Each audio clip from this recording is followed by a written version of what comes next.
Nature en ville, arbre et Nora première. Donc la nature en ville, c'est tout d'abord préserver ce que nous avons. Il faut savoir que durant le précédent mandat, 600 grands arbres ont été abattus. Ce qui n'est pas tolérable. Comme il n'est pas tolérable d'ailleurs que les associations soient régulièrement amenées à ester en justice pour faire valoir la loi. Des grands arbres sont actuellement menacés avenue Janvier, comme beaucoup le savent, mais aussi rue Jean Coquelin, où une cinquantaine de grands arbres sont actuellement menacés par un projet immobilier qui est contesté à juste titre par les riverains.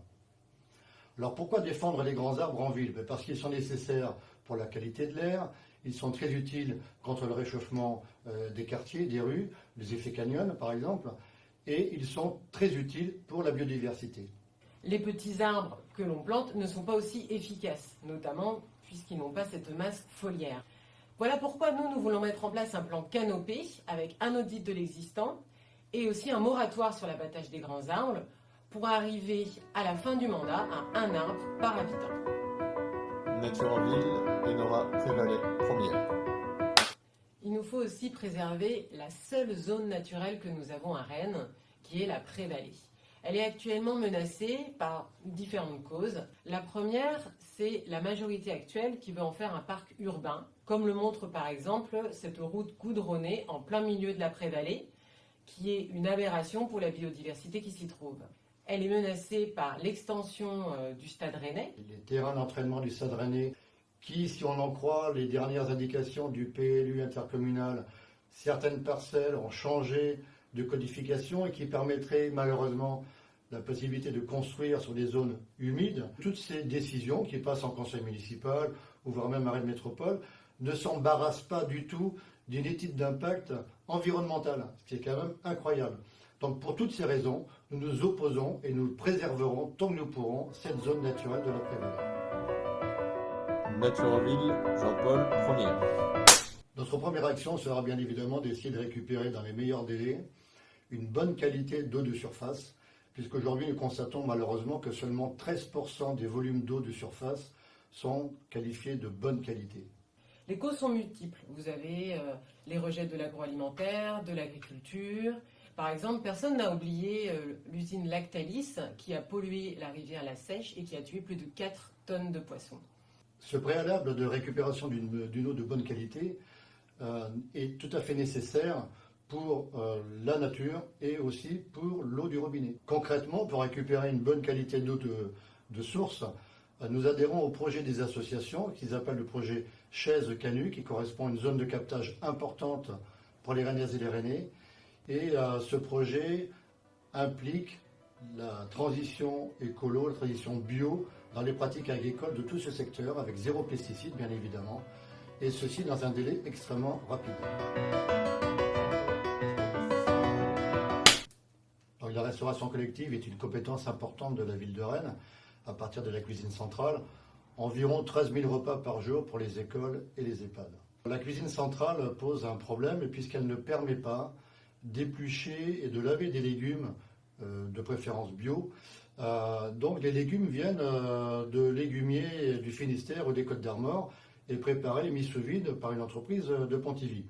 Pour nous, c'est un problème et nous voulons absolument y remédier en permettant que des légumes de la région rennaise ou d'Ille-et-Vilaine puissent être consommés en circuit un peu plus court dans les écoles et les EHPAD de la ville. Donc nous voulons absolument remettre, pas remettre le couvert, mais remettre des légumes d'Ille-et-Vilaine, voire de la région de Rennes, dans les assiettes des écolières et des écoliers rennais.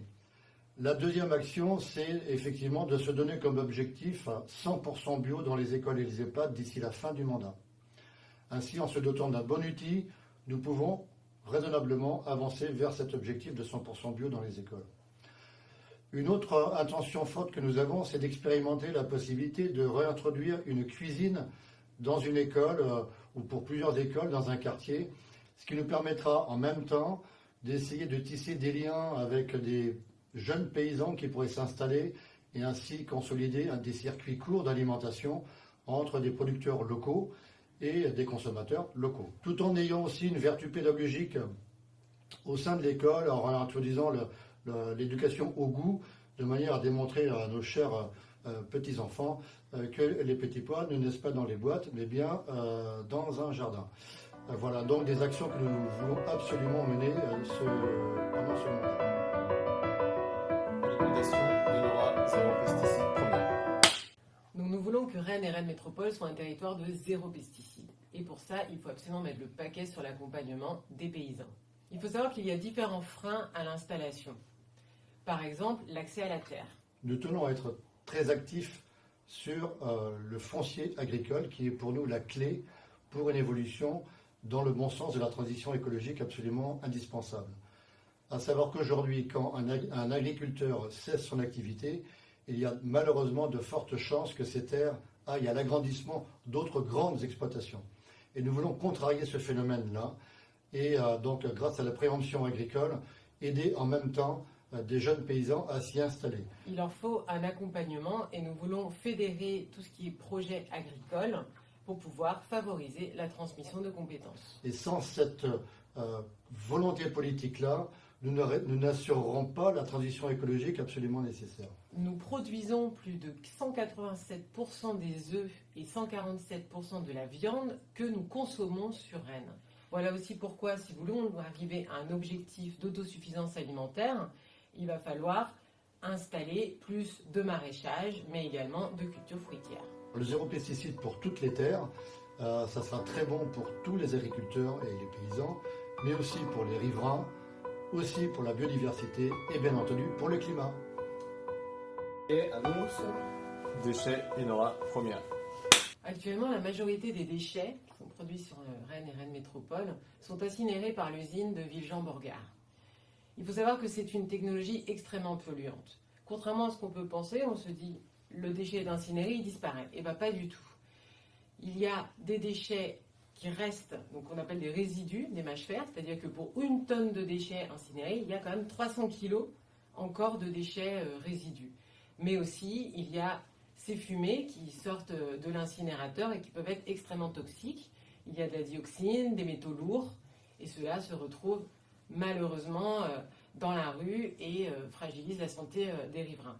En fait, il faut savoir que cette installation est classée installation industrielle à risque. Rennes Métropole a décidé l'an dernier d'investir 83 millions d'euros pour refaire les 3 fours. Donc forcément, cette décision pour nous est un non-sens, elle est en totale contradiction avec l'objectif affiché de 0 déchet. Comment peut-on développer une politique de 0 déchet et en même temps investir 83 millions d'euros pour moderniser les 3 fours? Nous voulons sortir de l'incinération.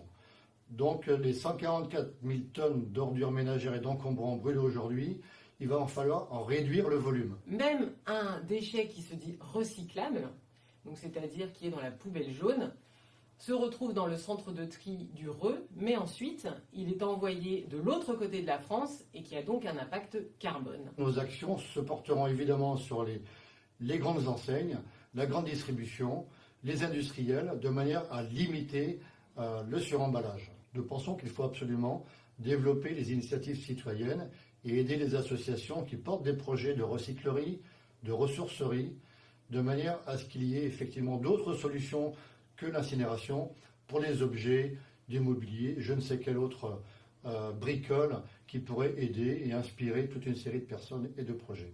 Nous poursuivrons le développement des composteurs collectifs et individuels, comme c'est déjà entamé depuis un certain temps, mais nous le développerons d'une façon plus significative, parce qu'il faut savoir que beaucoup trop de végétal est brûlé à l'incinérateur, et les dioxines viennent justement à une température donnée de la combustion du végétal et du plastique.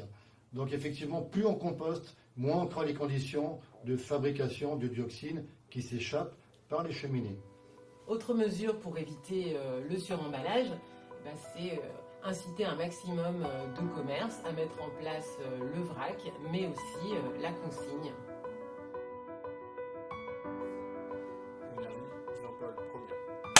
La transition écologique passe par une transition énergétique. Nous voulons mettre en place un service public local de l'énergie, avec notamment une centrale d'achat qui bénéficie plutôt aux coopératives, mais aussi qui aurait un rôle auprès des particuliers, et également la mise en place d'implantations d'énergie renouvelable. Nous voulons donc doubler la production, voire tripler la production d'énergie renouvelable sur la ville, notamment avec des panneaux solaires qui viendront plutôt des entreprises locales, mais également de mettre en place des éoliennes dites urbaines.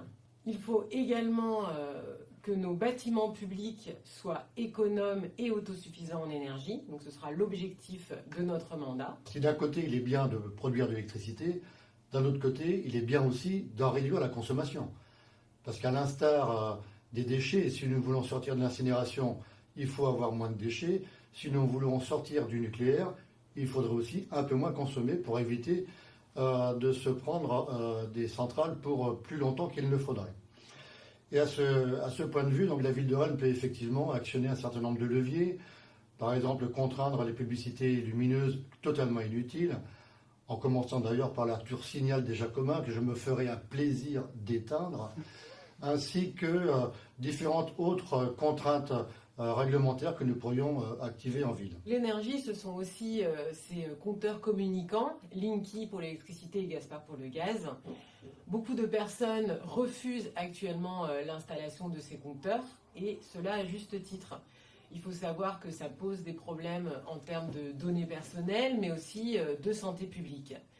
Voilà pourquoi nous respecterons que des personnes décident de ne pas installer ces compteurs dans leur habitation. Pour toute évolution technologique aujourd'hui, à partir du moment où les effets sur la santé, voire dans l'espace naturel et la biodiversité ne sont pas suffisamment étayés, eh bien nous préférons donner du temps au débat, à la démonstration scientifique et intellectuelle. Donc, comme nous avons des études qui indiquent qu'il peut y avoir un risque sur la biodiversité, mais aussi sur la santé publique, nous appliquerons le principe de précaution en mettant en place un moratoire sur le déploiement de la 5G.